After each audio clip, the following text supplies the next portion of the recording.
Hello जी, नमस्ते। कैसे हैं आप? पहले सेशन के माध्यम से हम प्लैनेट वीनस को D1 कुंडली, लगन कुंडली और नवमांश कुंडली के अंदर लिंक करने की कोशिश करेंगे। आपका शुक्र क्या डिवाइन वाइब्रेशन को लेके बैठा हुआ है, ह्यूमन वाइब्रेशन को लेके बैठा हुआ है, या डेमोनिक वाइब्रेशन को लेके बैठा हुआ है? प्लैनेट शनि के पास तीन डिफरेंट एस्पेक्ट है। तीन डिफरेंट एस्पेक्ट से प्लैनेट शनि डिवाइन ताकतों को, ह्यूमन ताकतों को और डेमोनिक ताकतों को कंट्रोल करने की और रिवॉर्ड करने की कोशिश करते रहते हैं। इसी तरह गुरु के पास भी तीन डिफरेंट एस्पेक्ट हैं। जब आप वैदिक ज्योतिष पढ़ते हो तो आप प्लैनेटों को समझते हो। जैसे ही आप कल्चर की तरफ जाते हो तब आप देखते हो कि वहां पे देवगुरु बृहस्पति जो है राक्षसों के खिलाफ लड़ाई लड़ रहे हैं। राक्षसों को टीचिंग देने की कोशिश शुक्राचार्य कर रहे हैं। तो इन दोनों चीजों को कनेक्ट कैसे किया जाए? क्या ये दोनों चीजें कनेक्टेड है या नहीं कनेक्टेड है? लगन कुंडली, D9 कुंडली, इनमें से किसको ज्यादा प्रायोरिटी देनी है? मेरा अगर शुक्र लगन कुंडली में बेटर है बट D9 कुंडली में बेटर नहीं है, लगन में पीड़ित है, D9 में बेटर है, इन सब चीजों को कैसे समझा जाए? टू द मैक्स जजमेंट कैसे बनाया जाए? एट द एंड आपको जजमेंट बनाना होगा। और जजमेंट ऐसे होंगे कि क्वेश्चन आ गया कि भाई मैरिज करनी चाहिए या नहीं करनी चाहिए। सीधा ही क्वेश्चन है, करनी चाहिए या नहीं करनी चाहिए। शुक्र को उठाइए, शुक्र को देखिए, क्या शुक्र डिवाइन वाइब्रेशंस के अंदर है? और फिर अगर मैरिज में डिले आ रहा है तो हो सकता है कि डिवाइन वाइब्रेशंस मैरिज को रोकने की कोशिश कर रही हूँ। और डिवाइन ताकतें जब भी किसी चीज को रोकती हैं, फॉर योर बेटरमेंट रोकती हैं। डेमोनिक ताकतें अगर उसे रोक रही हैं तो इग्नोरेंस आएगा, कंफ्यूजन आएगा, ईगो के इश्यूज आएंगे, टसल्स आएंगे। या हो सकता है वहां पर आप शुक्राचार्य बन जाओ। मीन्स डेमोनिक वाइब्रेशन में जब भी शुक्र जाके बैठता है किसी के नवमांश में, वो पर्सन एक बार टीचर जरूर बनेगा। वो एक बार टीचर जीवन में जरूर बनेगा, बन के मानेगा। और third vibration is the human vibration. वहां पे बैठा हुआ शुक्र कई कंडीशंस में वर्गोत्तम हो जाता है, बहुत बेटर रिजल्ट देने की कोशिश करता है। अब यहाँ कुछ ऐसे भी पर्सन होंगे जिन्हें D1 कुंडली, D9 कुंडली, इनके बीच में क्या ये वाइब्रेशंस की बातें हो रही हैं ये नहीं समझ में आएंगी। तो हमारे पास आपके लिए बेस्ट है ये चीज कि हम कोशिश करें इसको एक पर्टिकुलर चार्ट से समझने की। एंड फर्स्ट, ये डिवाइन ह्यूमन डायमोनिक, ये नवमांश का चक्र है।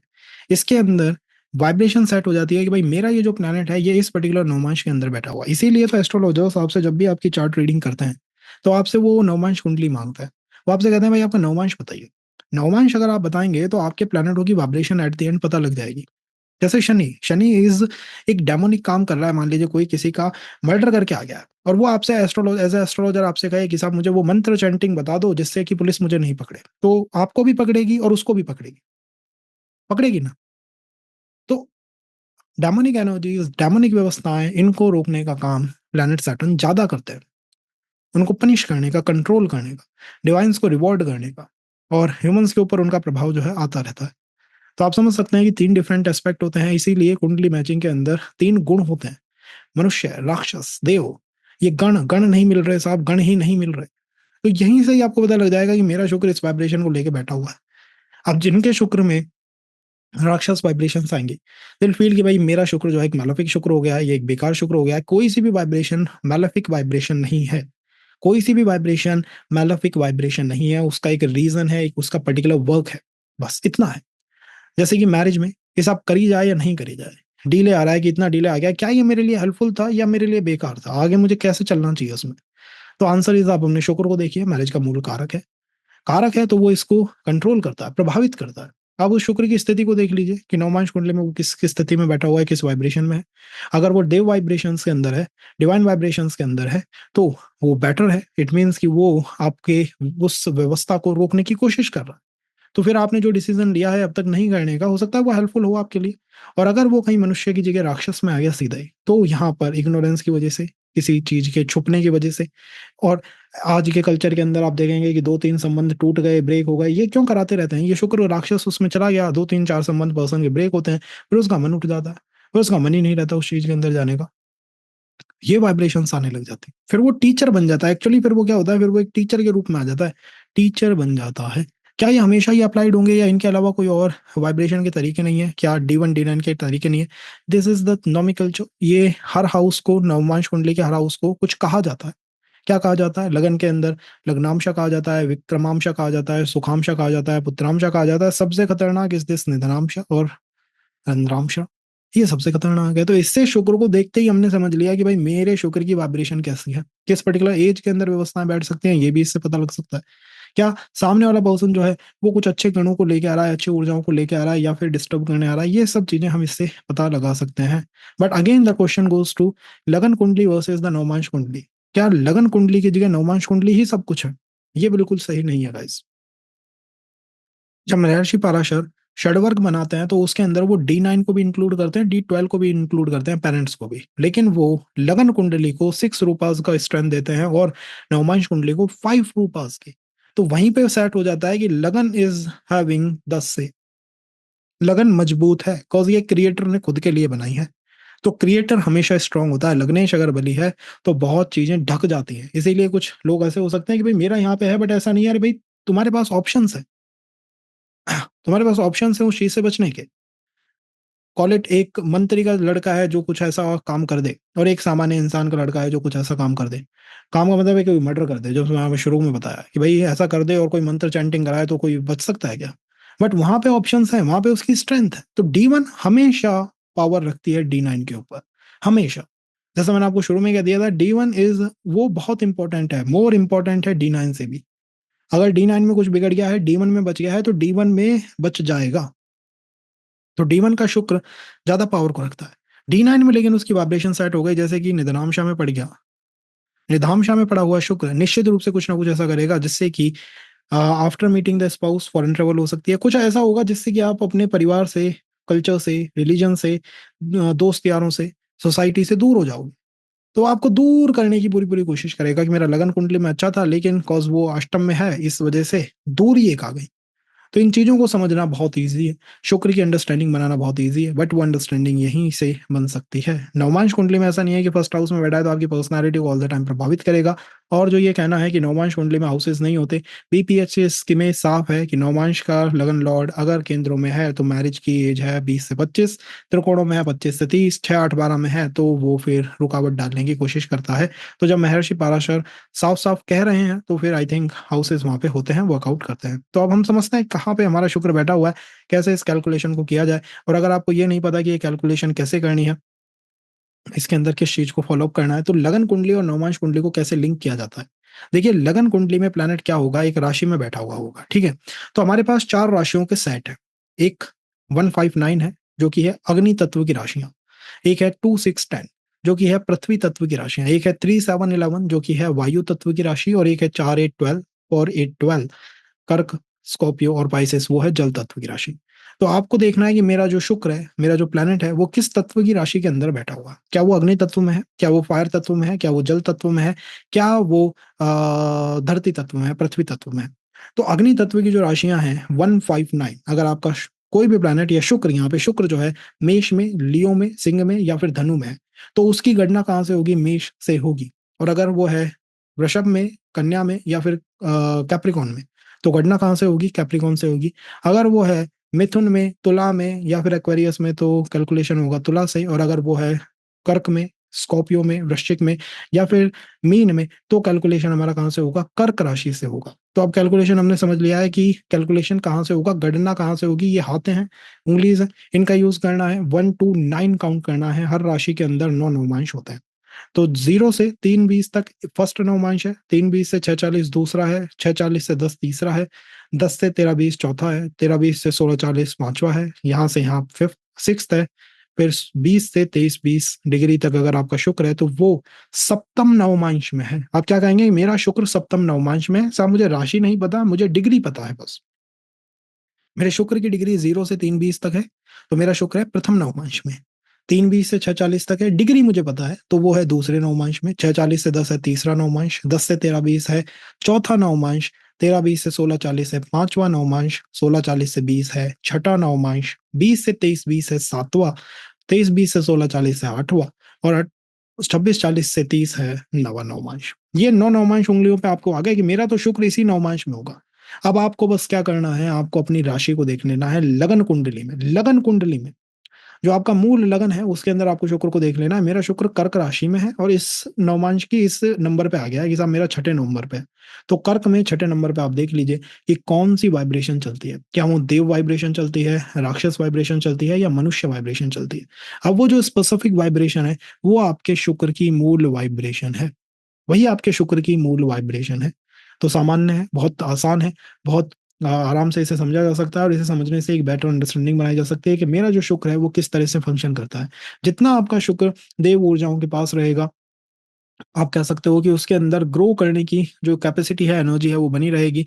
उसके अंदर मजबूत होने की कैपेसिटी बनी रहेगी। यहाँ पर व्यवस्थाएँ थोड़ी जल्दी सेटअप होने की कोशिश होती है कि भाई हाँ, एक अगर हमें एक आइडिया लेना है तो हम कह सकते हैं कि हाँ, मैरिज के अंदर जो आइडियाज़ हैं कि भाई जल्दी मैरिज की संभावनाएँ यहाँ पे हो सकती हैं। यहाँ पर इग्नोरेंस की जो है कमी होती है और कमिटमेंट एंड ऑल आने की व्यवस्थाएँ पहले ही चैनलाइज़ हो जाती हैं। कमिटमेंट जो है वो आने की, बनने की व्यवस्थाएँ देव नवमांशों के अंदर सबसे ज़्यादा होती है। लेकिन शुक्र जो कि राक्षसों के गुरु हैं, जब वो देवता ऊर्जाओं से कनेक्ट करेंगे, तो एक विरोध जो है बना रहेगा। आप अपने पर्सन के साथ मिलने के बाद भी, मैरिज के आस-पास भी मैरिज हो रही है, जैसे अरेंज मैरेजेज़ में होता है, हो रही है, सब कुछ चल रहा है, लेकिन फिर भी वो जो विरोध है, वो जो ऐसा फ़ील करना है ना कि भई बस पसंद नहीं आ रहा है कुछ। मतलब यहाँ मेरी चलता नहीं है, यहाँ मुझे वो एप्रिसिएशन नहीं दिया जा रहा है। शुक्र के बारे में तो कथा भी है कि जब वो स्वर्ग में जाते हैं उन्हें टीच करने, उन्हें ज्ञान देने, उनको निष्कासित कर दिया जाता है।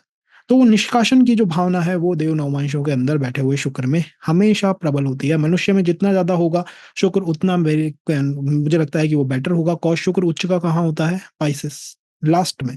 लास्ट में पाइसेस में कौन-सा नवमांश आता है? मनुष्य नवमांश, मनुष्य। थर्ड है राक्षस, राक्षस में बैठा हुआ शुक्र इग्नोरेंस के अंदर रहता है, वहाँ इग्नोरेंस सबसे बड़ी समस्या बन जाती है कि भाई संबंधों का ब्रेक होने में इग्नोरेंस आ सकता है, संबंधों के टूटने में जो राक्षस ऊर्जाएँ हैं वो प्रबल ऊर्जा बन के बाहर निकल सकती हैं या फिर ऐसा हो सकता है कि एक चक्रवात सा आ जाना, एक चक्रवात सा आता आता हुआ मैंने देखा है जब भी प्लैनेट जो है राक्षस नवमांशों के अंदर चले जाते हैं, तो वहाँ पर उस प्लैनेट के कारकत्व में एक चक्रवात आता है। जैसे शनि की 7.5 को आप क्या कहते हो कि यार ये चक्रवात ना ले आए, ये सब कुछ को हिला के ना रख दे। वहाँ पर्सन का मेन फ़ियर यही होता है। चाहे अच्छी चल रही है, बुरी चल रही है, अच्छी भी चल सकती है, बुरी भी चल सकती है, depends on the other alignments है। लेकिन उसको एक फ़ियर हर इंसान को लगेगा। फ़ियर से बाहर नहीं निकल सकता वो। वो इंसान गाड़ी चलाते हुए भी डरेगा। उसको फ़ियर रहेगा, बिकॉज़ उसको लगेगा यार एक प्लैनेट है जो ऊपर चल रहा है और उसका नाम है शनि। शनि की 7.5 उसको वो फ़ियर वहाँ पे बनता है। तो यहाँ चक्रवात आने का फ़ियर, मैं नहीं कह रहा कि आएगा ही आएगा, बट आने का फ़ियर हो सकता है। तो अगर राक्षस नवमांश की तरफ प्लैनेट हमारा जो मूव कर जाता है, तो आप उसके लिए थोड़ा सावधान होके रहिए, थोड़ी सावधानी वहाँ पे बरतनी चाहिए, सावधानी वहाँ बनानी चाहिए। यू कैन से इसीलिए मैं इस सेशन को जो है वो ऐसे सेटअप के अंदर हम कर रहे हैं जिसमें हम चीज़ों को सीधा समझ सकें स्लाइड्स पे। नहीं तो ये बहुत कॉम्प्लिकेटेड हो जाएगा। अभी भी ये कॉम्प्लिकेटेड आपको लग रहा होगा। ये बीपीएचएस के सूत्रास है। चर राशियों में प्रथम नवमांश देव नवमांश होता है, वर्गोत्तम होता है। स्थिर राशियों में प्रथम नवमांश कौन-सा नवमांश होता है? मनुष्य नवमांश होता है। और द्विस्वभाव राशियाँ 3, 6, 9, 12 इनमें प्रथम नवमांश जो है वो राक्षस नवमांश होता है। उसके अंदर राक्षस तत्व की जो ऊर्जा है वो प्रबल होती हैं। अब आप राक्षस से इन्हें सीधा-सीधा वो डेमोनिक नहीं कह सकते कि भई ये जो है वो बिल्कुल ही कोई तलवार लेके घूम रहे हैं। लेकिन हाँ, इनकी वाइब्रेशंस उसी तरह से सेटअप होती हैं। महर्षि पाराशर ऊर्जाओं को भी 3 सेक्ट में बाँटते हैं। वो कहते हैं पंच महाभूत और ये जितनी भी चीज़ें हैं, ये तामसिक ऊर्जाओं से उत्पन्न हुई हैं और राक्षस ऊर्जा राजसिक ऊर्जाओं से जो है वो दैत्यों की उत्पत्ति हुई है, राक्षस ऊर्जाओं की उत्पत्ति हुई है। तो उसको भी हम समझने की कोशिश करेंगे, ऐसा नहीं है कि हम उसे नहीं समझेंगे, हम हर चीज़ को समझने की डिटेल में कोशिश करेंगे, ताकि हम ज़्यादा से ज़्यादा अच्छी वाइब्रेशन अपने प्लैनेट के रिगार्डिंग ला सकें। देव में है, तो आराम से कुछ उपाय करने से, थोड़ा एनलाइटेंड होने से, थोड़ा और आप कह सकते हैं कमिटमेंट एंड ऑल डाल के उस प्लैनेट को बेटर किया जा सकता है। मनुष्य में शुक्र जो है अच्छा फंक्शन वैसे ही कर जाते हैं, बट उनके अंदर वही द सेक्सुअल प्लेज़र की आप कह सकते हैं उनके अंदर देखिए देव इज़ ऑल अबाउट कि जिनके अंदर इंटेलेक्चुअल कैम्प बहुत ज़्यादा है, इंटेलेक्चुअल ऊर्जाएँ हैं। मनुष्य इज़ ऑल अबाउट जिनके अंदर सेक्सुअल ऊर्जाएँ भी आपको देखने को मिलेंगी और राक्षस इज़ ऑल अबाउट जिनके अंदर इग्नोरेंस का पार्ट जो है आपको थोड़ा ज़्यादा देखने को मिलेगा। तो किसी का अगर शुक्र राक्षस कैंप में आ गया, स्पेशली किसी मेल का, तो आप ये समझ सकते हैं फीमेल का भी आप कह सकते हैं, बिकॉज़ कारक तो वही प्लैनेट बनता है, तो आप ये कह सकते हैं कि रिलेशन के अंदर ignorance will become the biggest issue. Cheating, ignorance आप कह सकते हैं कि कमिटमेंट, ये कुछ बड़े इश्यूज़, चैलेंजेस बन के आ सकते हैं। तो हमें इस तरह से प्लैनेट को समझना चाहिए। अब यहाँ आप आराम से समझ सकते हैं कि मेरा मेष है, चर राशि है। चर राशियाँ कौन-कौन सी होती हैं? 1, 4, 7, 10। स्थिर राशियाँ 2, 5, 8, 11 और द्विस्वभाव राशियाँ 3, 6, 9, 12। इस तरह से आपके शुक्र की वाइब्रेशन सेट होती है। चर राशियों में पहला देव, वृषभ स्थिर राशि है, पहला मनुष्य और मिथुन राक्षस तत्व की राशि है, तो पहला जो है राक्षस तत्व नहीं है, बट मिथुन का पहला नवमांश जो है वो राक्षस नवमांश से इसकी गणना की जाती है। राक्षस गण है, राक्षस एनर्जीज़ है। ये गणों की एनर्जी है, जैसे कि आप चार्ट मैचिंग नहीं कराते, उसमें होता है भाई मनुष्य है, देव है, राक्षस है। अब आप सामने वाले के गण अगर राक्षस हैं तो उससे क्या कहोगे कि तू राक्षस है, ऐसा थोड़ी कहा जाता है। ये जस्ट अ वे है टू जस्ट वो understand the energy of the planet. कई बार प्लैनेट जो होता है वो सर्प दृश्यमान में होता है। अब आप क्या कहोगे प्लैनेट से कि तू सर्प है? नहीं, उसको समझने के लिए उसके देश-काल, उसके नए-नए नेम्स, नॉमेनक्लेचर्स जो हैं वो सेट किए जाते हैं। तो यहाँ पर हमें देखना होगा कि हमारा प्लैनेट कहाँ है। आपने पहले देखा कि कौन-सी डिग्री पे है आपका प्लैनेट, किस नंबर पे फ़ॉल करता है। सेकंड आपने देखा क्या वो चर राशि में है, स्थिर में है या द्विस्वभाव में है। थर्ड पे काउंटिंग आएगी, 3 काउंटिंग है, सीधी-सीधी चलती हैं। अगर चर राशि में है, तो वो कैसे चलेंगी? देव है, मनुष्य है, राक्षस है। फिर देव है, मनुष्य है, राक्षस है। फिर देव है, मनुष्य है, राक्षस है। तो लास्ट का राक्षस है। अब ये 1 से न के 12 नंबर तक यहाँ पर दिखाया गया है। मेष है, वृषभ है, मिथुन, कर्क, सिंह, कन्या, तुला, वृश्चिक, धनु, मकर, कुंभ, मीन। 12 की 12 राशियां हैं। आप अपने प्लैनेट को उठाइए, शुक्र को देखिए, लगन कुंडली में किस राशि में बैठा हुआ है, किस डिग्री पे बैठा हुआ है, ठीक है? और उस डिग्री के ऊपर आप सेट करके देख लीजिए कि वो कहाँ पे पर्टिकुलर प्लैनेट जो है फॉल कर रहा है। एक तरह से मैच मेकिंग के अंदर ये बहुत आप कहेंगे ना कि टाइम सेविंग, डायरेक्शन सेट करने वाला और ब्रॉड पर्सपेक्टिव लेके चलने वाला। ब्रॉड पर्सपेक्टिव पर्सन ने पहले ही उठा लिया कि मुझे इस पर्टिकुलर नवमांश की एनर्जी जो है वो मेरे प्लैनेट के लिए बेटर रहेगी। जैसे देव एंड राक्षस का कनेक्ट। अब ये नवमांशों में जिन-जिन प्लैनेटों का होगा वो प्लैनेट रिलेशंस को बर्बाद करने की, मैरिज में आप कह सकते हैं डिस्टर्बेंस लाने की, like someone is in the dasha of a planet and the planet is sitting in a rakshasa navamsha, ठीक है? और वो मैरिज की बात कर रहा है, मैरिज के मूल कारक शुक्र और उधर से गुरु। उनको उठा को देख लीजिए कि किस नवमांश में बैठे हुए हैं। अगर वो उसके ध्रुव विरोधी नवमांश में आ गए कि यार यहाँ राक्षस है, वहां देव ऊर्जाएं हैं, तो वहां एक अपने आप को सीधा-सीधा एक विरोध जो है एस्टैब्लिश होता हुआ दिखाई दे जाएगा। तो नवमांश चक्र बहुत हेल्प करता है, बहुत चीज़ों को ईज़ी बनाने में। इसीलिए नवमांश कुंडली आपसे माँगते हैं एस्ट्रोलॉजर बिकॉज़ वो उनको चीज़ें काफ़ी ज़्यादा ईज़ी बना देता है। प्रेडिक्शन करने को काफ़ी ज़्यादा ईज़ी बना देता है नवमांश का चक्र। तो यहाँ हमने समझा कि कैसे प्लैनेट जो है किस पर्टिकुलर वाइब्रेशन के अंदर हो सकता है। वृषभ क्या शुक्र लगन कुंडली में, नवमांश कुंडली में बैठ के कोई राजयोग नहीं लगाता? वो राजयोग हाँ, उसको भी इनके अंदर बैठ के एक्टिवेट करने की कोशिश करता है। लेकिन पहले आपको ये पता होना चाहिए कि आपका शुक्र किस वाइब्रेशन के अंदर बैठा हुआ है, किस वाइब्रेशन को वो अपने अंदर से समाहित करके लेके आ रहा है। जहाँ एक्सट्रीम के बड़े-बड़े सवाल आते हैं, जैसे मैंने आपको वर्गोत्तम जब नवमांश कुंडली की हमने वर्गोत्तम सीरीज़ देखी थी, उसमें मैंने आपसे कहा था कि वर्गोत्तम नवमांश या वर्गोत्तम कुंडली जिनकी होती है, उनके मैरिज के सवाल हद से ज़्यादा कॉम्प्लिकेटेड होते हैं। मतलब एक एक एक पॉइंट होता है कि यार ठीक है यार, ये लिमिटेड सवाल पूछ रहा है। एक होता है कि उसके क्वेश्चंस भयानक कॉम्प्लिकेटेड क्वेश्चंस होता है, जस्ट कॉज वर्गोत्तम। आप वर्गोत्तम को क्या मानते हैं कि प्लैनेट बहुत अच्छा है, प्लैनेट बहुत मजबूत है, अच्छे रिजल्ट्स को देगा और वो होता भी ऐसा ही है। लेकिन उसमें उस वाइब्रेशन की अधिकता है। जैसे मेष राशि में, मेष नवमांश में बैठा हुआ प्लैनेट वर्गोत्तम होगा। लेकिन उसके अंदर उस राशि की अधिकता हो गई, वो देव नवमांश के अंदर आ गया। अब the person is just not ready because they've they are just pure intellectual. अब वो उन ऊर्जाओं के अंदर एक्टिवेट नहीं हो सकता जिसमें दूसरा पर्सन एक्टिवेट होना चाहता है। तो आप समझ सकते हैं क्या डिफरेंस जो है ये चक्र लेके आ सकता है। आपको अपने शुक्र की अंडरस्टैंडिंग होनी चाहिए कि मेरा शुक्र और मेरे और प्लैनेट्स जो हैं किस पर्टिकुलर नवमांश में आ रहे हैं। मेष से मीन तक यहाँ पर ये राशियां हैं, ये डिग्रीज लिखी हुई हैं। आप अपने प्लैनेट को देख लीजिए, 0 से 3 20 है, मेष में है, देव नवमांश में है। 0 से 3 20 है, आप कह लीजिए तुला में है, तो ये थर्ड में आ गया, नहीं फर्स्ट में आ गया, दैट इज द देव। यहाँ पे भी ये देव में आ गया। तो 1 4 7 10 में पहला नवमांश देव, 2 5 8 11 राशियां स्थिर राशियों में पहला नवमांश इज द मनुष्य, 3 6 9 12 राशियों में पहला नवमांश इज द राक्षस नवमांश। तो आप इसके बारे में अंडरस्टैंडिंग बनाइए, थोड़ा अपने शुक्र को समझिए और लेट अस नो कि आपका शुक्र जो है वो किस पर्टिकुलर वाइब्रेशन को लेके आ रहा है बर्थ चार्ट के अंदर। इसीलिए तो वो सब चीजें होती हैं, जो उत्तरायण लग रहा है, दक्षिणायन लग रहा है, भगवान जो है स्लीप में है, जैसे अभी लॉ वो एकादशी, भगवान जो है स्लीप से उठेंगे, देव सत्ताएं स्लीप से जगेंगी, तभी मैरिजेस के काम जो है वो आगे बढ़ेंगे, विवाह के काम जो है वो आगे बढ़ेंगे। तो ये क्यों होता है? क्यों ये रुक जाते हैं? क्यों मुहूर्त एंड ऑल निकाले जाते हैं?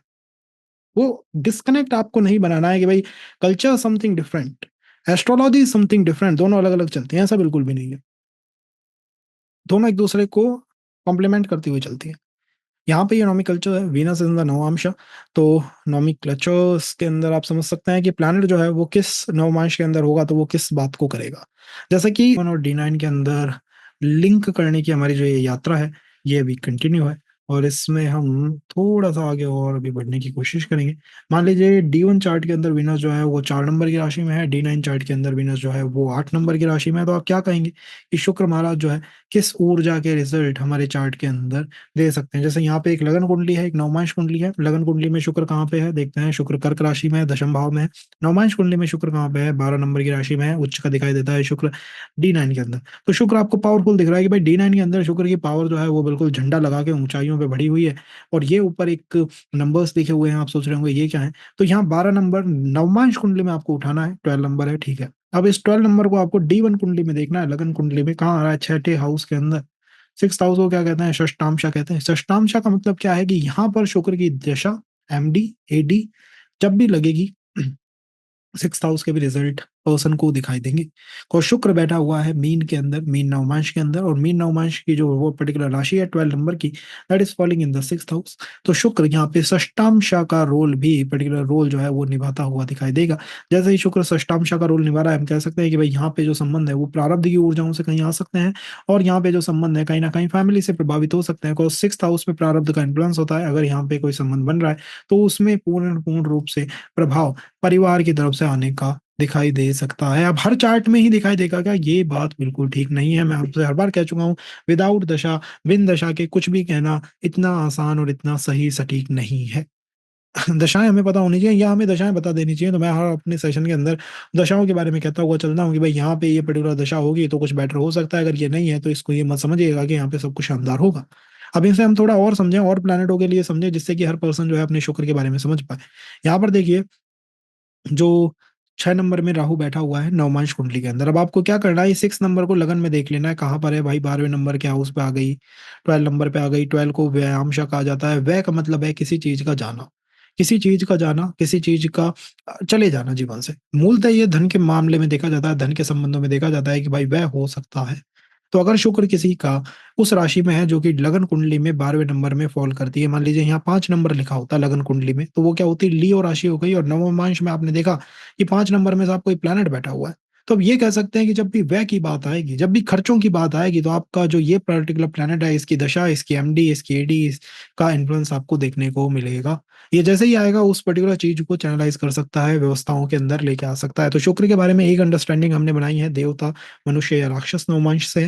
दूसरी अंडरस्टैंडिंग हम बनाएंगे कि इन 12 में से मेरा शुक्र किस पर्टिकुलर ऊर्जा को चलाता है, किस पर्टिकुलर ऊर्जा के बैठा हुआ है। ये निधनांशा क्या है? निधांशा जो है वो है D1 कुंडली, लगन कुंडली के अष्टम में जो राशि आती है, इसी को उस पर्टिकुलर नेम से संबोधित किया जाता है। ये जो राशि है नवमांश कुंडली में सबसे ज्यादा खतरनाक राशि है। चाहे ये बात पसंद आए, चाहे ये बात आपको पसंद ना आए, लेकिन ये सबसे ज्यादा ट्रांसफॉर्मेशन की राशि, सबसे ज्यादा खतरनाक राशि है।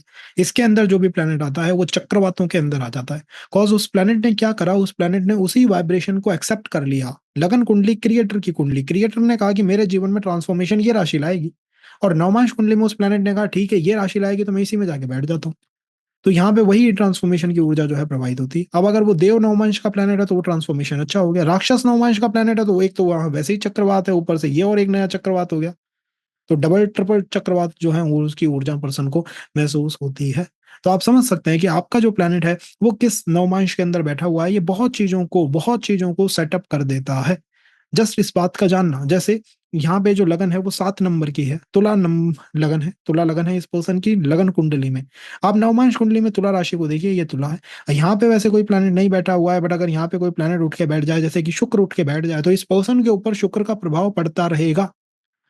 शुक्र की दशा, शुक्र की ऊर्जा, शुक्र का ट्रांजिट इस पर्सन की लगन को प्रभावित करेगा, पर्सन की पर्सनैलिटी को प्रभावित करेगा। इस पर्सन को पता नहीं लगेगा कि वो प्रभाव क्यों आ रहा है, बट वो महसूस होगा। और जितना ज्यादा आप नवमांश कुंडली की तरफ जाते हो, क्या ये आफ्टर 30 एज स्टार्ट होती है? वैसे तो नवमांश कुंडली जो है जन्म से ही स्टार्ट रहती है, शुरू से ही नवमांश कुंडली जो है प्रभुत्व में रहती है, प्रभाव के अंदर रहती है। लेकिन हाँ, जैसे जैसे पर्सन जो है और इंटेलेक्चुअल होता है और उसकी बुद्धि का विकास होता है, ज्ञान उसे प्राप्त होता है, तो नवमांश कुंडली पे प्रभाव और आने लगता है। तो आप मान सकते हैं कि ये आफ्टर 30 जो है ज्यादा अपना प्रभुत्व दिखाती है, बट होती है स्टार्ट प्रभाव में लगन जन्म के समय से ही ये प्रभाव के अंदर होती है। मैं तो कहूंगा लगन कुंडली जो है जन्म के समय के बाद प्रभाव में आती है। बिकॉज इन द रामायण दे जैसे कि बड़े भाग मानुष तनु पावा, सुर दुर्लभ जिम सद ग्रंथ नि गावा। तो मतलब सुरों को भी, ईश्वर को भी क्या दुर्लभ है, या फिर देवताओं को भी क्या दुर्लभ है, मनुष्य की देह को पाना, इस लगन कुंडली को प्राप्त करना। बिकॉज ये लगन कुंडली में चीजें दिखाई देती है। जैसे किसी का नवमांश में शुक्र जो है बहुत अच्छा है, वो दिखाई नहीं देगा। लगन कुंडली में शुक्र अच्छा है, वो दिखाई देगा। उसके आसपास फीमेल्स दिखाई देंगी, उसके आसपास जो आप कह सकते हैं धन की व्यवस्था है वो दिखाई देगी।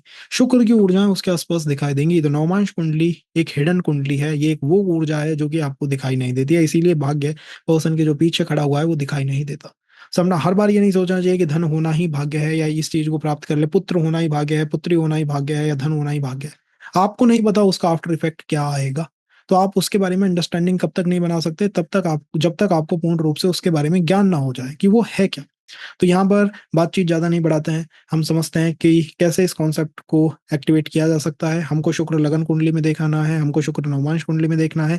लगन कुंडली में जो जो राशियां आ रही हैं, कौन सी राशि कहाँ पे आ रही है, नवमांश कुंडली में आपको उस राशि को उठा लेना है। जैसे कि अगर ये पर्सन बात करे कि मेरे सप्तम भाव के लिए कौन सा सबसे इंपॉर्टेंट प्लेनेट है या कौन सी सबसे इंपॉर्टेंट राशि है, तो यहाँ पे तो आपको गुरु दिख रहा है। अरे प्रभु, गुरु का प्रभाव है आपके ऊपर, तो गुरु की ऊर्जाएं आपको देखने को मिलेंगी। लेकिन नवमांश कुंडली में आप गए, एक नंबर की राशि सूर्य बैठा हुआ है।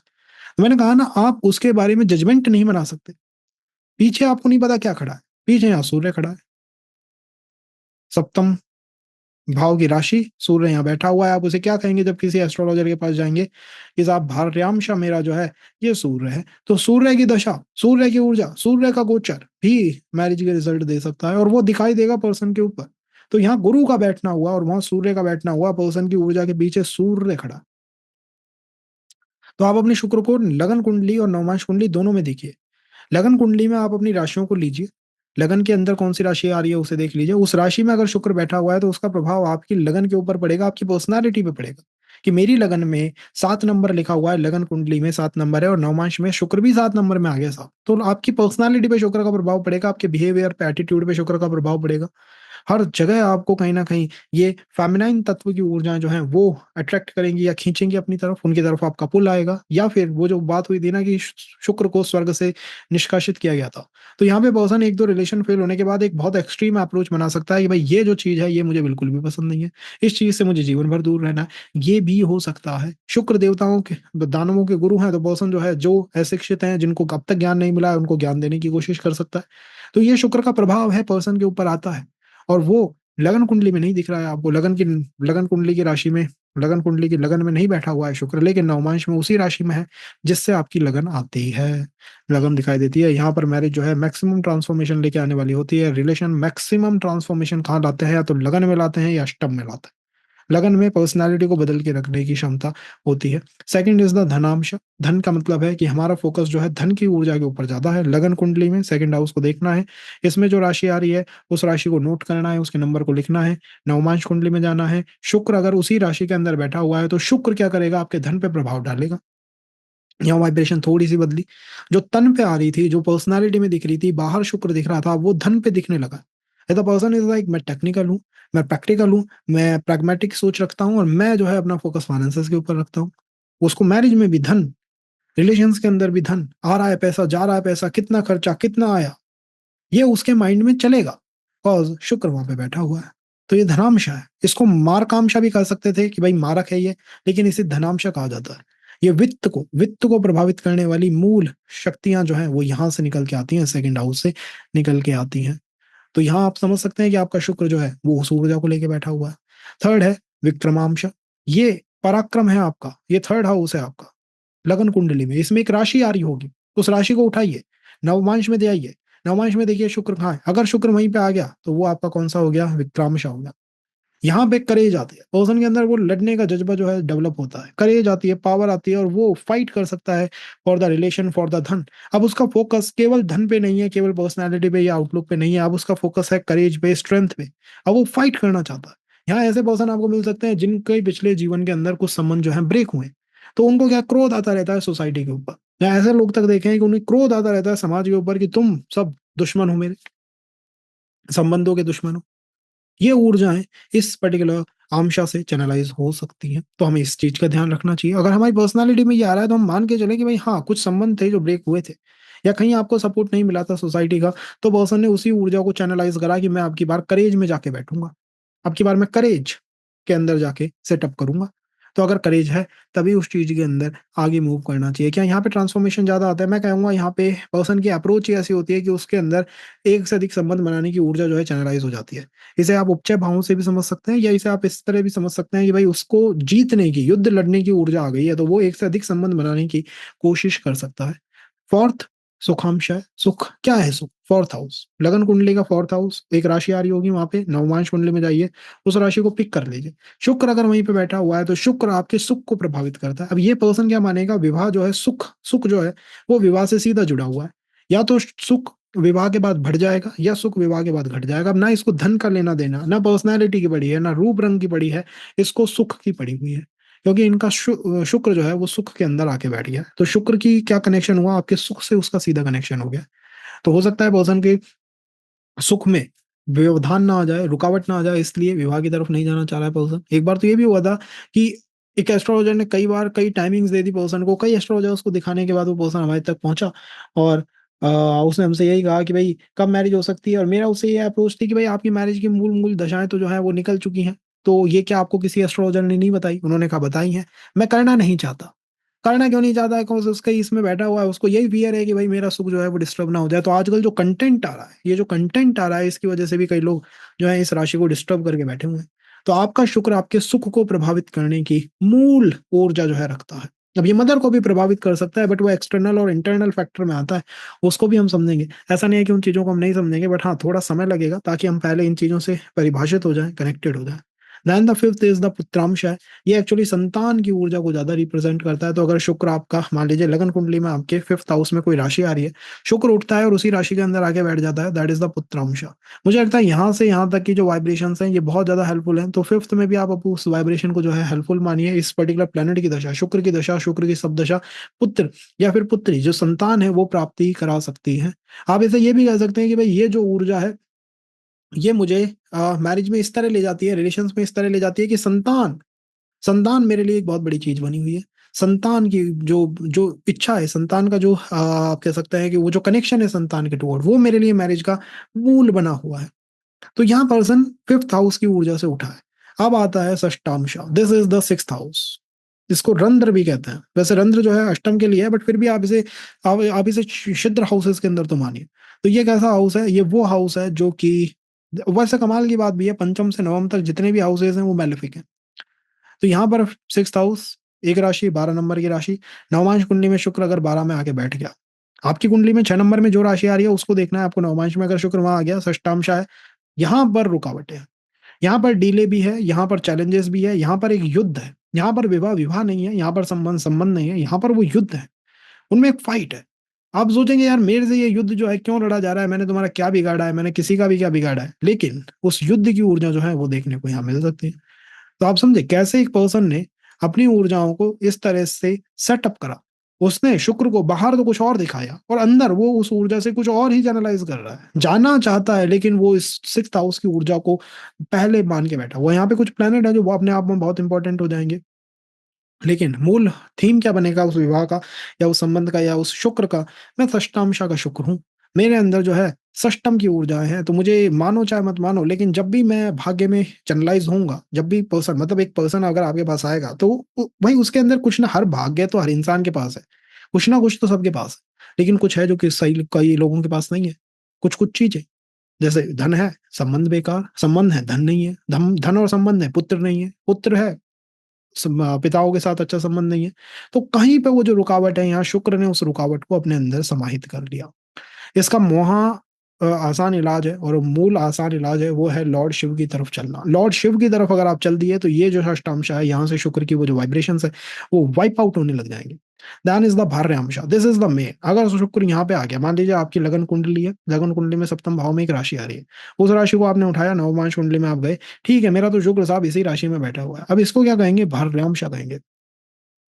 इसको आप कहेंगे भार्यांश, कि ये जो प्लेनेट है ये सीधा वाइफ से कनेक्ट करा सकता है, ये स्पाउस के साथ कनेक्ट करा सकता है। ये वो वाइब्रेशन है जो मेरे पर्सन के अंदर देखने को मिलेगी मिलेगी। इसीलिए इसीलिए मैंने D1 D9 D12 इन चार्टों के अध्ययन को आसान बनाने के लिए आपसे कहा था कि आपका सप्तम भाव में लगन कुंडली में जो राशि आ रही है वो मूल रूप से आपके विवाह की राशि है। आप इसी राशि को अगर उठा के हर डिविजनल चार्ट में देख लो, जहां पे ये राशि अच्छे हाउस में आ गई वहां से आप चैनलाइज कर लो। कई पूछते हैं कि पेरेंट्स की अप्रोच है, नहीं वो व्यवस्थाएं नहीं है। D12 चार्ट, यही सप्तम भाव में आपके लगन कुंडली में एक राशि आ रही थी तुला, D12 चार्ट में वो राशि 8वें भाव में बैठी हुई है। अब आप कह रहे हो कि उनकी अप्रोच नहीं आ रही, उनके चार्ट में ही वो राशि नीचे वो अष्टम भाव के अंदर फॉल कर गई है। अब वहां से जो भी पर्सन आएगा जीवन भर आपको वो उसमें डाल के रखेगा, चक्रवात में, कन्फ्यूज़न बना रहेगा। तो ये कितना आसान तरीका है। तो यहाँ पे भार्यांश है, this is the 7th house में एक राशि आ रही होगी, नवमांश कुंडली में जाइए, उस राशि को देखिए, उस राशि में अगर शुक्र बैठा हुआ है, तो शुक्र जो है आपके आपकी भार्या को, आपके विवाह को प्रभावित करने वाला मूल प्लैनेट है। और मूल प्लैनेट जब मैं कहता हूँ, तो ये कन्फर्म मान के रखिए, ये उसकी ऊर्जाएँ कन्फर्म आप मान के रखिए कि उसके बिहेवियर में, उसके उसकी उसकी व्यवहार में आपको शुक्र जो है रिफ्लेक्ट होता हुआ दिखाई देगा। और शुक्र अपने आप को दशाओं में दारा कारक, उपपद, लग्न सबसे इस तरह से सेट कर लेगा आपकी कुंडली में, जो दिखाई नहीं देगा, लेकिन वो विवाह जो है भाग्य की उदय के लिए, भाग्य की ग्रोथ के लिए अच्छा हो सकता है। दिखाई नहीं देगा, लेकिन वो हो सकता है, उसके अंदर ये संभावनाएँ हैं। बिकॉज़ अगर ये प्लैनेट थोड़ा-सा डिफ्लेक्ट कर जाता, तो आप ये समझिए ये निधांशा में आ जाता। और ये क्या है? अष्टम भाव। आपकी लगन कुंडली में अष्टम भाव में एक राशि आ रही होगी। आपको ये राशि लेनी है, नवमांश कुंडली में जाना है, राशि को पिक करना है और देखना है कि मेरा शुक्र अच्छा, यहाँ तो वृषभ आ रही है, यहाँ नवमांश कुंडली में वृषभ में मंगल और गुरु बैठे हुए हैं। अब मंगल यहाँ पे कहाँ आ गया? निधन, गिर गया, पीड़ित हो गया। जो चीज़ हमने सूर्य से देखी कि सूर्य गुरु पे बैठा है, वही हमने मंगल से देख ली। सप्तमेश है, मंगल 2 नंबर में बैठा है, 2 नंबर अष्टम में आती है। मंगल, सूर्य, एग्रेशन।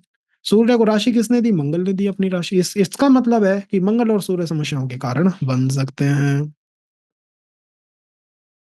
तो जो भी प्लैनेट इस पर्टिकुलर राशि में आ गया टॉरस में, वो प्लैनेट बड़े कॉम्प्लिकेशंस के अंदर आ जाता है। उसको अगर उस समस्या से निकालना है, तो वैसे तो भाव ये जो है, ये स्पिरिट्स का भाव है, ये आत्माओं का भाव है। पितरों की ऊर्जाएँ जो हैं 5th हाउस और अष्टम भाव दोनों में फ्लो करती हैं। तो यही कारण है कि पितृ पक्ष के लिए या पितरों के लिए अच्छे उपाय किए जाते हैं। इसीलिए किए जाते हैं गाइज़। कई एस्ट्रोलॉजर्स होंगे जो कि आपको कहेंगे कि पितृपक्ष और ये सब चीज़ें नहीं होती हैं, ये फलाना-ढिमकाना है, बट एक्चुअली बिलीव रखिए, अष्टम भाव अगर एक बार बिगड़ गया, तो अच्छे-अच्छे जो व्यवस्थाएँ होती हैं, वो धूमिल हो जाती हैं। बिकॉज़ ये मूल रूप से चक्रवात का हाउस है। यहाँ पे वो सेपरेशन है जो दिखाई देता है।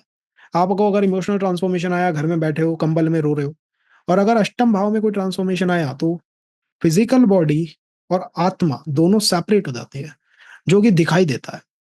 इसीलिए यहाँ के लिए उपाय बनाया जाता है कि आप पितृ-पक्ष की जो पूजा है, पितरों के लिए जो हवन है, यज्ञ हैं, जो भी आप कर सकते हैं, वो करने चाहिए। बिकॉज़ इसी के बाद आता है नवम भाव, आपकी ज्ञान का भाव, आपके भाग्य का भाव। तो भाग्य पे जाने के लिए जंप तो चाहिए। तो अगर यहाँ पे आ गया शुक्र आपका इस राशि में, इस राशि को आपने नवमांश में देखा, यहाँ पे अगर शुक्र आ गया है, शुक्र दब गया है। शुक्र दब गया है और शुक्र को अगर उठाना है, तो पितरों के उपाय करने होंगे। मैरिज में किसी भी तरह से लगा लें, कहीं से भी देख लें, कोई डीके, ऊपर लग्न जो चाहें वो देख लें, बट मूल कारक जो है वो दबा है। तो मूल कारक से बचना चाहिए और मूल कारक जो है वो विवाह का कारक है। तो यहाँ विवाह में जैसे ही विवाह की बात आएगी, दिक्कत आएगी। विवाह से पहले, विवाह के बाद हो सकता है चीज़ें ठीक हो, बट विवाह के बाद के समय कुछ ना कुछ दिक्कत यहाँ सहन करनी पड़ सकती है या ट्रांसफॉर्मेशन आ सकता है। हो सकता है बहुत की वजह से विदेश जाना पड़ जाए। अब आज के समय तो में तो अच्छा लगता है, बट पुराने समय में तो विदेश जाने को भी मालेफिक मानते थे। समुद्र क्रॉस करना पाप है, ये कहते थे। तो मैं नहीं कह रहा कि ये सही बात है, ये होना चाहिए, बट मैं कह रहा हूँ कि वो ट्रांसफॉर्मेशन के रूप में काउंट होगा। Then comes the bhagyamsha. What is the bhagyamsha? आपको देखना है लगन कुंडली, नवम हाउस, कौन-सी राशि? 3 नंबर। 3 नंबर नवमांश कुंडली कहाँ पे है? सप्तम भाव में। अब अगर यहाँ पे कोई प्लैनेट उठ के उड़ जाए, आ जाए, तो वो भाग्य है। अब अगर ये शुक्र जो है इस पर्टिकुलर वाइब्रेशन पे आ जाए, तो स्पाउस, रिलेशन, संबंध किसी न किसी तरह से आपके भाग्य बन सकते हैं। उनके अंदर भाग्य बनने की पूर्ण संभावनाएँ हैं और यहाँ पे वो भाग्य ऐसे बनेंगे जैसे कि वो दिखाई ना दे। नवमांश कुंडली बहुत रूप में दिखाई नहीं देती है। नवमांश इज़ द पीछे का जो भाग्य है वो दिखाई नहीं देता। जो कहते हैं ना कि किसी भी इंसान की सफलता के पीछे-पीछे कोई फीमेल जो है वो खड़ी होती है। वो ये सिचुएशन है। वो ये व्यवस्था है कि यहाँ पे पीछे कोई खड़ा है बट वो दिखाई नहीं देगा। ये पर्दे के पीछे व्यवस्था है जो चलती है। Then comes the karmamsha. कर्मांश क्या है? आपने लगन कुंडली, दशम भाव में एक राशि है, उस राशि को उठाया, नवमांश कुंडली में देखा, शुक्र आपका इसी में बैठा हुआ है। अब वो आपका कर्मांश हो गया।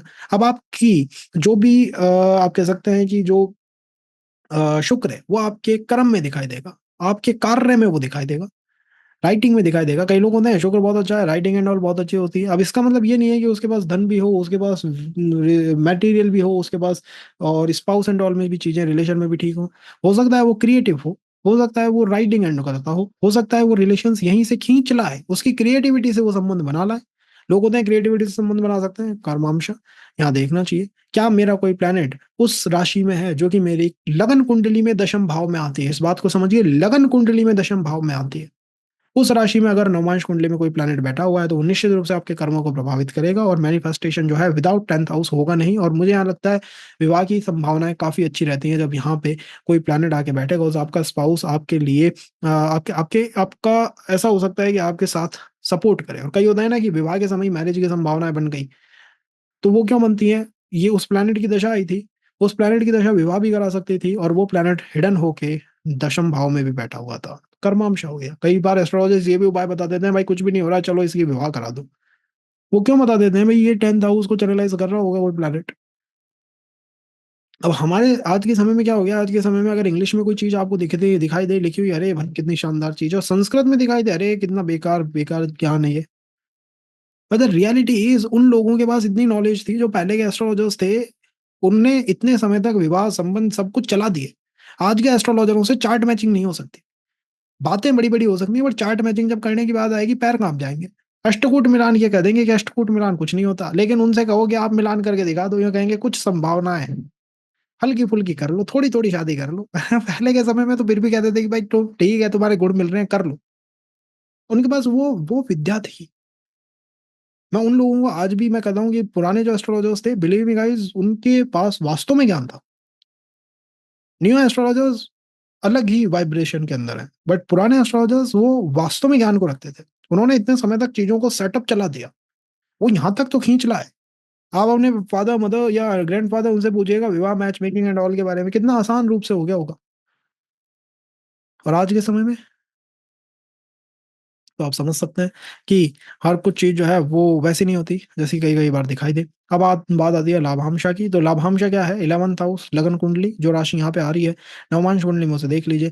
उस राशि में अगर कोई प्लैनेट बैठा हुआ है वो आपका लाभ करा सकता है। तो आपको लगन कुंडली में राशि उठानी है, नवमांश कुंडली में जाना है। उस राशि में अगर शुक्र बैठा हुआ है तो आपका विवाह या फिर विवाह की व्यवस्था जो है आपके लाभ को सीधे रूप से प्रभावित करेगी। कई बार पर्सन पूछना है कि भाई पैसा जो है मैं जॉइंट अकाउंट में रखूं या नहीं। जॉइंट अकाउंट में रखा जा सकता है, स्पाउस के साथ रखा जा सकता है, बिकॉज आपका स्पाउस सीधा आपके लाभ को, आपके इन्वेस्टमेंट को, आपके फॉर्च्यून को प्रभावित करने पे बैठा हुआ है। उसकी मूल कॉल है। और कई बार ये भी होता है कि अगर वो कॉल जो है अच्छी नहीं आए या पीड़ित हो जाए, तो आप क्या देखेंगे कि बैंक अकाउंट जॉइंट नेम पे थे और स्पाउस ने सारा पैसा निकाल लिया। तो मूल उसका जो प्रभाव आया ना आपकी राइटिंग पे आया, ना आपके बिहेवियर पे आया, ना आपके धन पे आया, ना आपके सुख पे आया, ना आपके पुत्र पे आया। आप उसका मूल प्रभाव 11th हाउस पे गया, आपके लाभ पे गया। तो लाभ जो है वो सीधा सीधा शुक्र से प्रभावित है। अब ये कह सकते हैं, ये उसे कनेक्ट यहाँ इस तरह से सेटअप किया जा सकता है। तो मैं यहाँ पे भी शुक्र को जो है काफी हेल्पफुल मानता हूँ। और शुक्र जो है लाभ की व्यवस्थाओं को चैनलाइज कर रहा है। एक ऐसा प्लेनेट है जो कि कह रहा है कि मैं आपको लाभ करवा दूंगा। ये कितनी अच्छी बात है। आप क्या सोच के देखिए, किसी से कहिए मैं तेरा लाभ करवा दूंगा, बड़ा खुश हो जाएगा वो आपसे। तो यहाँ शुक्र से पर्सन को खुश रहना चाहिए। उसकी दशा सब दशा किसी तरह के गेन को आपको दिला सकती है। जॉब का गेन हो गया, रिलेशन का गेन हो गया, मैरिज का गेन हो गया, पुत्र पुत्री का गेन हो गया, फॉरेन ट्रेवल का गेन हो गया, कोई गेन।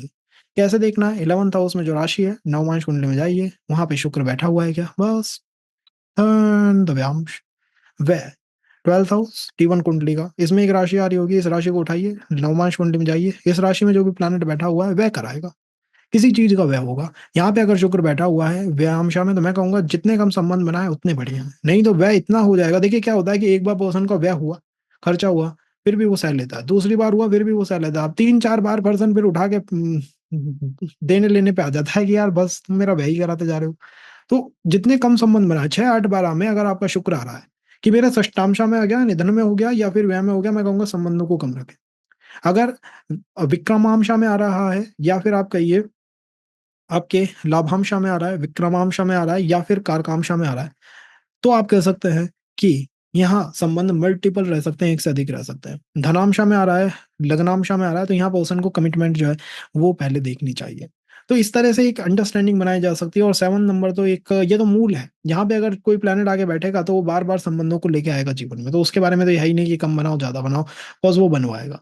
वो उसकी दशा सब दशा बनवा सकती है। शेड्यूल में उसकी स्ट्रेंथ देख लेनी चाहिए, पावरफुल है तो निश्चित बनवाएगा, और अगर कमजोर है तो बनते बनते हुए रोकने की कोशिश करेगा, वो चिढ़ाने की कोशिश करेगा, कि चिढ़ाएगा वो आपको फिर। तो उसको स्ट्रेंथ देनी चाहिए। 6-8-12 में अगर शुक्र आ रहा है तो लॉर्ड शिव के उपाय जो है वो सबसे दी बेस्ट उपाय है। उनके उपाय से बहुत चीजों को आसान बनाया जा सकता है। तो आपने केवल और केवल प्लैनेट को इसकी वाइब्रेशन में देख के समझ लिया कि इस प्लैनेट की जो वाइब्रेशन है वो किस तरह से सेट हो रही है, और ये आप हर प्लैनेट के साथ यूज कर सकते हैं। किसी पर्सन के लिए गुरु गुरु चर राशि में है, एक बार एक कमेंट था कि गुरु जो है मेरा कर्क राशि में है और गुरु कर्क में उच्च का होता है, फिर भी मेरे को कोई फायदा नहीं हुआ, मेरे को हानि हानि हो रही है। अरे मित्र कर्क राशि में तो उच्च का होता है, कहीं इस वाइब्रेशन पे तो आके नहीं बैठा हुआ, तो वो हानि तो करा रहा है, लेकिन उच्च का है तो तुम्हें ज्ञान भी तो दे रहा है, हानि करा करा के ज्ञान दे रहा है कि देख ये चीज जो है वो कैसी चीज है। तो प्लैनेट क्या बहरूपिया होके खेल रहा है, क्या सीधा दिखाई दे रहा है, क्या छुपके दिखाई दे रहा है, इसी चीज को देखना एस्ट्रोलॉजी के अंदर है। तभी एस्ट्रोलॉजी एक सामान्य ज्योतिष, सामान्य शास्त्र भी है और एक मजेदार शास्त्र भी है। इसमें आप अपने माइंड को लगाते चले जाइए, कुछ ना कुछ नया जो है आप प्राप्त करेंगे, निकल के आएगा। तो यहाँ पे हमने वाइब्रेशन को देखा कि प्लैनेट की वाइब्रेशन कैसी है। हम ओवरलैपिंग जब करते हैं कि भाई शुक्र शनि जो है वो सेकंड हाउस में यहाँ बैठा हुआ है और सेकंड में यहाँ पे तो धन के रिजल्ट देगा, लेकिन वो शनि मूल रूप से रिजल्ट देगा आपके फोर्थ हाउस के, कॉज वो सुखांशा में आ गया।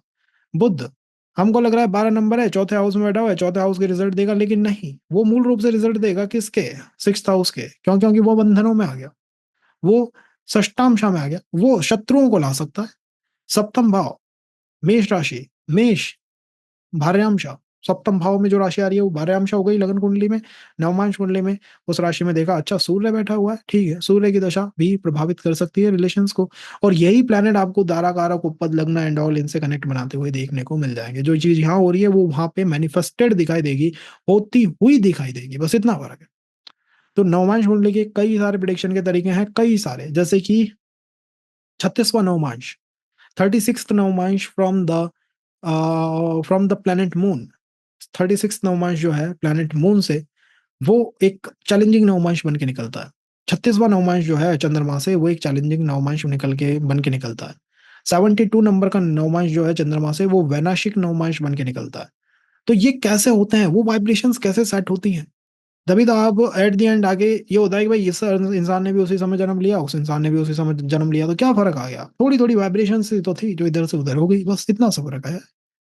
तो उस चीज को भी हम समझने की कोशिश करेंगे। So this is the part 2 and कोशिश करते हैं पार्ट 3।